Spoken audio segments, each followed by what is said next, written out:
कल उन्होंने बड़ी जनसभा को संबोधित किया और बड़ा ऐलान कर देते हैं कि पूरी की पूरी 243 सीट्स पर वो विधानसभा का चुनाव लड़ेंगे। सवाल ही नहीं उठता है, ये अभी नवी अनुसूची का हिस्सा बन ही नहीं सकता है। तेजस्वी और आरजेडी का ऐसा आरोप है कि कास्ट सर्वे जो हुआ है वो उनके प्रेशर में हुआ, उनकी डर की वजह से। तो उनका कोई योगदान नहीं है, उनका सहयोग बस इतना है कि उन्होंने इसका विरोध नहीं किया। चुनावी शंखनाद कर दिया है और उन्होंने बड़ा ऐलान कर दिया। चिराग का कहना है कि पूरे के पूरे 243 सीट्स पर वो कैंडिडेट उतारेंगे और विधानसभा का चुनाव लड़ेंगे।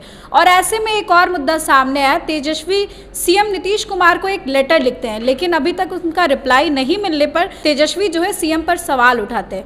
अब इस मुद्दे पर बातचीत करने के लिए हमारे साथ जदयू के national spokesperson Rajiv Ranjan Prasad ji हैं। सबसे पहले सर आपका स्वागत है। सर तेजस्वी जिस तरीके से सीएम को लेटर लिखते हैं आरक्षण को लेकर के कि उसको बढ़ाए और 9वीं सूची में शामिल करें, लेकिन अभी तक रिप्लाई आया नहीं। तो तेजस्वी का कहना है कि उनके पास कोई रिप्लाई ही नहीं है, इसलिए नहीं बोल रहे।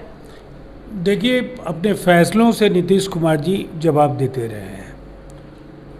जनता दल यूनाइटेड और एनडीए को ये फक्र हासिल है कि इस देश में 1931 के बाद पहली बार जातीय सर्वे कराने वाला राज्य बिहार बना और उन्होंने सवाल जो भी खड़े किए, लेकिन उनको ये मान लेना होगा कि हिंदुस्तान का इतिहास जब भी सामाजिक न्याय का लिखा जाएगा, बिहार में जातीय सर्वे और देश में जातिगत जनगणना कराने का निर्णय नरेंद्र मोदी जी के नेतृत्व में केंद्र सरकार ने लिया। ये दो ऐसे फैसले हैं जो आने वाले कल की पूरी तस्वीर बदलने का काम करेंगे। अब सबसे महत्वपूर्ण क्या है, वो फिर से एक बार 9th शेड्यूल का राग अलाप रहे हैं और उन्हें ये पता है, लोगों को गुमराह कर रहे हैं। कोई जब तक कानून नहीं बना हो, कोई अधिनियम पारित नहीं हुआ हो, तो नवी अनुसूची का वो हिस्सा हो ही नहीं सकता है। क्योंकि हमने कानून बनाया, कानून को पटना उच्च न्यायालय ने निरस्त कर दिया और उस फैसले के खिलाफ हम लोग ऑनरेबल सुप्रीम कोर्ट के समक्ष हमारी याचिका लंबित है।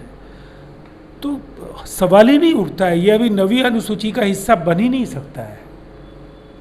जब ऑनरेबल सुप्रीम कोर्ट से हम लोगों को न्याय मिलेगा, निसंदेह नवी अनुसूची में इसे हम लोग शामिल कराएंगे। सर तेजस्वी और आरजेडी का ऐसा आरोप है कि कास्ट सर्वे जो हुआ है वो उनके प्रेशर में हुआ, उनकी डर की वजह से हुआ है। देखिए, इसका जवाब कई बार हम लोगों ने दे दिया है, लेकिन बचकाने आरोपों के बल पर लोगों को गुमराह नहीं कर पाएंगे। दरअसल इसकी पूरी तस्वीर को समझना जरूरी है। उन तारीखों को भी उन्हें एक बार याद कर लेना चाहिए। पहली बार जातीय सर्वे, जातिगत जनगणना कराने की मांग पार्लियामेंट में नीतीश कुमार जी ने की।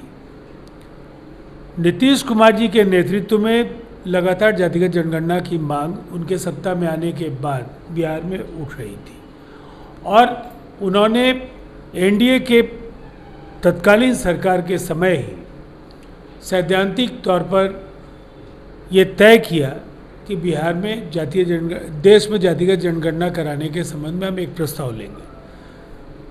और उसके बाद जातिगत जनगणना को लेकर के विधानमंडल के दोनों सदनों में प्रस्ताव पारित हुआ। उस समय भी एनडीए की सरकार थी। प्रधानमंत्री नरेंद्र मोदी जी के साथ जो बिहार के विभिन्न दलों का डेलीगेशन जिस समय मिला, उस समय भी एनडीए की सरकार थी। और जब प्रधानमंत्री जी ने कहा कि अब जनगणना की प्रक्रिया आगे बढ़ गई है, लेकिन राज्य अगर चाहें तो जातीय सर्वे करा सकते हैं, तो जातीय सर्वे कराने का निर्णय भी बिहार में एनडीए की तत्कालीन सरकार ने ही लिया जब नीतीश कुमार जी मुख्यमंत्री थे। बीच की एक कालावधि है जिसमें आरजेडी के साथ हमारा अलायंस हुआ। उनका सहयोग बस इतना है कि उन्होंने इसका विरोध नहीं किया, लेकिन जब इस पर, इन आंकड़ों पर फैसला लेने का वक्त आया तो फिर से एनडीए की सरकार थी। जब आरक्षण के बड़े दायरे का और आर्थिक दृष्टि से पिछड़े परिवारों की पहचान, उनके सशक्तिकरण के लिए लघु उद्यमी योजना का जो फैसला हुआ, 2 लाख रुपए प्रति व्यक्ति दिए जाएंगे, ये फैसले भी एनडीए की सरकार में लिया गया। तो उनका कोई योगदान नहीं है। अगर योगदान उनका होता तो ज़रूर हम लोग उसको स्वीकार करते, लेकिन ये सवाल हमारा है कि 90 से 2005 लालू जी और राबड़ी जी की सरकार थी और जातीय सर्वे अगर कराना होता, चूँकि राज्य करा सकते हैं, संविधान इसकी अनुमति देता है, तो उन्हें करा लेना चाहिए था। दरअसल केवल कांग्रेस और आरजेडी सवाल पूछते हैं, सवालबाज नेताओं के तौर पर इनकी पहचान बन गई है। सर, एक सवाल है चिराग पासवान को लेकर। कल उन्होंने बड़ी जनसभा को संबोधित किया और बड़ा ऐलान कर देते हैं कि पूरी की पूरी 243 सीट्स पर वो विधानसभा का चुनाव लड़ेंगे। देखिए, उन्होंने स्पष्ट कर दिया है, उनका अर्थ है सामूहिकता में। उन्होंने कहा कि एनडीए 243 सीटों पर लड़ेगी और चूंकि हमारा लक्ष्य बड़ा है, 225 सीटें जीतना है, जनता का आशीर्वाद हमारे साथ है, एनडीए के सभी घटक दलों को काफ़ी तत्परता के साथ जनता के बीच जाना है, इसीलिए उनके बयान को सकारात्मक दिशा में लेना चाहिए। एक सवाल है, तेजस्वी और राहुल गांधी दोनों आरोप लगाते हैं। राहुल गांधी कह करके कि बिहार विधानसभा का चुनाव फिक्स है, वही तेजस्वी बोलते कि ईसीआई में तो गड़बड़ है, उसको हाईजैक कर लिया गया है। उनके समय तो उनकी सरकार, कांग्रेस की सरकार, बगैर किसी कानून के इलेक्शन कमीशन ऑफ इंडिया के कमिश्नर्स को अपॉइंट करती थी। अब तो कानून है जहाँ कम से कम नेता प्रतिपक्ष सहमत नहीं भी हो तो असहमति दर्ज करा सकते हैं। देखिए, झारखंड जीते तो सब कुछ ठीक था।